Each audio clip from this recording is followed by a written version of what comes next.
আমাদের রায়পুরার পান্থশালা আমি সবসময় চিনি শান্ত একটা জায়গা হিসেবে, কিন্তু ঈদের দিন বিকেলে যা দেখলাম মনে হচ্ছিল জায়গাটা নিজের পরিচয়টাই বদলে ফেলেছে। মানুষের ভিড়, কোলাহল, জমজমাট পরিবেশ, যেন মনে হচ্ছিল নরসিংদীর নাগরিকান্দির কোনো এক ব্যস্ত জায়গার মতো। সত্যি বলতে আমি নিজেই কনফিউজড হয়ে গিয়েছিলাম, আমি কি সত্যি আমাদের সেই পান্থশালায় দাঁড়িয়ে আছি? সো আজকে আমি আপনাদেরকে ঈদের দিন বিকেলের এই জায়গাটা এক্সপ্লোর করে দেখাতে চলেছি। সো এবার চলুন আমরা ফ্ল্যাশব্যাক থেকে ঘুরে আসি।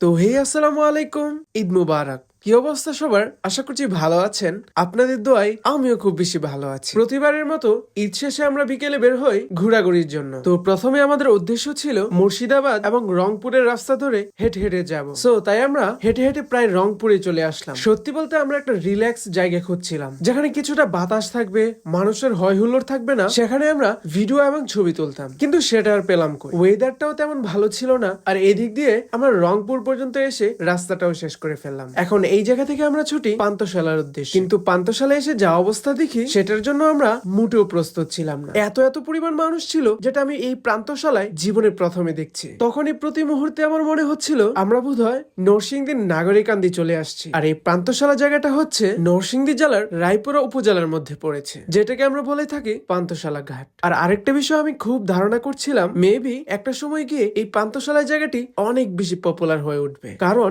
এই পান্থশালার প্রতি মানুষের আগ্রহ দিন দিন বেড়েই চলেছে। সো আপনি যদি এই পান্থশালায় না এসে থাকেন, অবশ্যই একবার এসে ঘুরে যেতে পারেন। তারপর আমরা এই জায়গায় আর থাকতে চাচ্ছি না, যেহেতু অনেক বেশি মানুষ ছিল, আর আমাদের দরকার একটা নিরিবিলি জায়গা। তাই এবার আমরা ছুটি রায়পুরার উদ্দেশ্যে। আর এই রোডে দেখছিলাম বহু মানুষ পান্থশালার দিকে আসছে। তারপর আমরা চলে আসি রায়পুরায়, এবং খুব বেশি ক্লান্ত নিয়ে একটা মিষ্টির দোকানে বসি, এবং সেখান থেকে একটা দই খেয়ে আবারও ছুটি একটা নিরিবিলি জায়গার উদ্দেশ্যে। অবশেষে আমরা এসে পৌঁছাই রায়পুরার থানার ভেতর। এই জায়গাটা এসে কিছুটা ভালো লাগছিল, যেহেতু জায়গাটা খুব বেশি নিরিবিলি ছিল। সেখান থেকে আমরা বেশ কিছু ছবি টবি তুলে রওনা হয় বাড়ির উদ্দেশ্যে। তো এই ছিল আমাদের ঈদের বিকেলের ঘোরাঘুরি। যদিও মুহূর্তগুলো ততটাও ভালো ছিল না, তবে খারাপ না। সো সবাই ভালো থাকবেন, সুস্থ থাকবেন। আর ঈদের দিন আপনার কেমন কাটলো অবশ্যই কমেন্ট করে জানাবেন। সাথে পেজ হোক চ্যানেল হোক ফলো সাবস্ক্রাইব করে দিন।